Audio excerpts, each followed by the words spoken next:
सही कह रहे, मैं भी ये बात हमेशा कहता रहा हूँ कि इस देश के मुसलमानों का भ्रम टूट गया कि वो मोदी ने ये काम देश की राजनीति में किया कि वो जिसे चाहे उसे हरा सकते हैं, जिसे चाहे उसे जिता सकते हैं। पिछले 10 सालों में देश की राजनीति में मुसलमान इस मामले में हाशिए पर चला गया था, लेकिन मुसलमानों के साथ जब मेजॉरिटी ने हाथ से हाथ मिलाया तो बीजेपी को पूर्ण बहुमत नहीं मिला और देश में एनडीए की सरकार बन गई।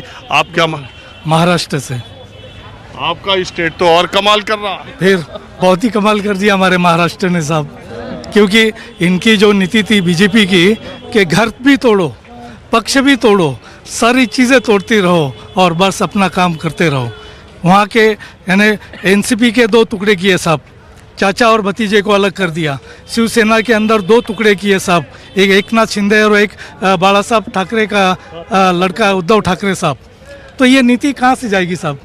आखिर को जो जगह उसको बतानी थी पूरे महाराष्ट्र ने बताया। वहाँ भी पूरे मुसलमान इकट्ठा होकर साहब, पूरे मुसलमानों ने शिवसेना को वोट दिया और सारे लोग कांग्रेस को दिए। कांग्रेस वहाँ पे पहले सिर्फ 3 पे थी, अभी वहाँ पे 13 पे आ गई साहब।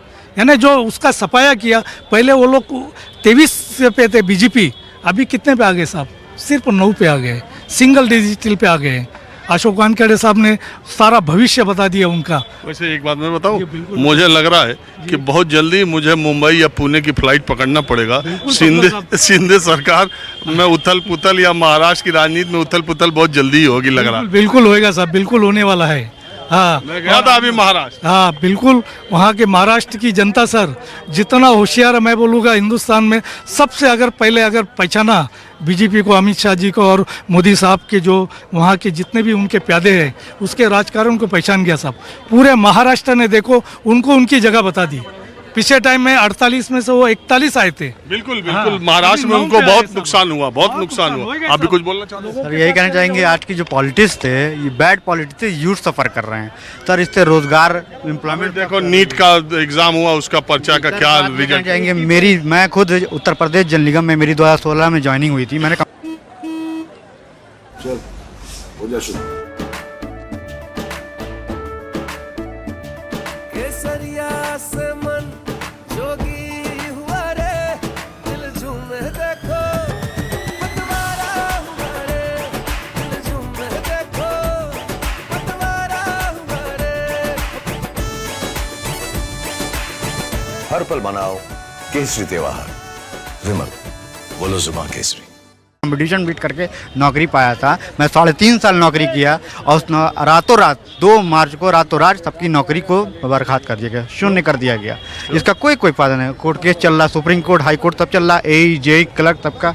तो इस बैड पॉलिटिक्स से यूथ सफ़र कर रहे हैं सर। हम लोग यही चाहते हैं इस पॉलिटिक्स से यूथ सफ़र करें, अपने एम्प्लॉयमेंट पे ध्यान दें, अपने जो भी रोजगार है, जिसका बिजनेस है उस पर वो मेहनत करें, तरक्की करें। लेकिन इस बैड पॉलिटिक्स सफ़र सब कर रहा है सर। बोलना है क्या? यस सर, बोलो। सर पापा आपके बहुत बड़े फ़ैन हैं, वो क्या कहते हैं आपको बहुत ज़्यादा लाइक करते हैं, क्योंकि आप ही जैसे रिपोर्टर्स हैं जिनकी वजह से इस देश में आज भी मुद्दों की बातें हो पाती हैं। यही बात बोलना तुमको। नहीं सर, आप हमारा तारीफ की बात नहीं बेटे, अपने बना दो। हाँ, अपने पापा का मेरा अपने पापा को मेरा सलाम बोलना। क्या करते हो? सर मैं अभी बीटेक फाइनल ईयर है, इस साल हुआ है, कंप्लीट हो गया। कहाँ से कर रहे हो? Sir Ramswaroop Lucknow college. तो क्या विचार है?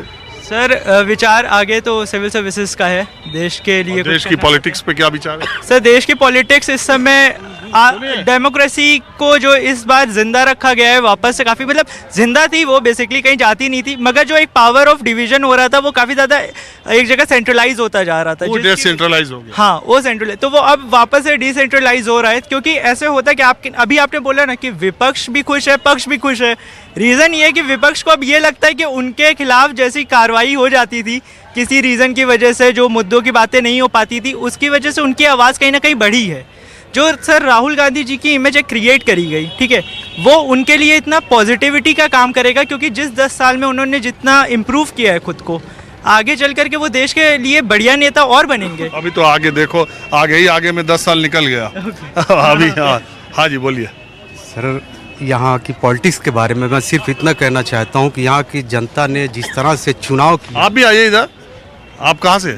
मैं आजमगढ़ से हूँ। वो मैं सीढ़ियाँ चढ़ते वक्त सुन लिया था कि आजमगढ़ से है। जी मैंने इनको बताया, मेरी बहन आई हुई है इधर, इनको अलीगढ़ जाना है तो अरे आओ ना, आप तो हमारे आजमगढ़ की हो। ये आजमगढ़ के हैं इसलिए मैं रुक गया इधर। मैं यहाँ की पॉलिटिक्स में सर इतना कहना चाहूँगा कि वाकई यहाँ की जनता ने जिस हिसाब का चुनाव दिया, एक मजबूत विपक्ष दिया और एक कमज़ोर पक्ष दिया, और इस तरह से जब सरकारें होती हैं तो इससे जनता का काफ़ी लाभ होता है। और मनमानी जो हो रही थी पिछले 10 सालों में, अब उसमें काफ़ी गिरावट देखने को मिलेगी और एक अच्छा विकास देखने को मिलेगा। ये क्या नाम है तुम्हारा? हेरा बानो। हाँ, हेरा बानो। आजमगढ़ रहती हो? हाँ, कहाँ पे? सरायमीर में। तो कहाँ जा रही हो? अलीगढ़। वहाँ पढ़ाई कर रही हो? नहीं, इंट्रेंस पेपर देना जाना। अच्छा, एंट्रेंस है। अभी 12th किया क्या? हाँ। चलो ठीक है। ऑनर्स में इनका अलीगढ़ में तो आजमगढ़ का दबदबा है पूरा। अलीगढ़ मुस्लिम यूनिवर्सिटी में सब आजमगढ़ वाले ही था। और मुझे बहुत खुशी होती है जब मेरे जिले का, मेरे शहर का कोई भाई बहन मिलते हैं तो मुझे बड़ा अच्छा लगता है। बहरहाल माहौल क्या है, मैं बस आज इतना ही। अगले एपिसोड में किसी दूसरी जगह से हम फिर हाजिर होंगे। कैमरामैन उमेश सिंह के साथ राजीव रंजन, न्यूज़ 24 दिल्ली।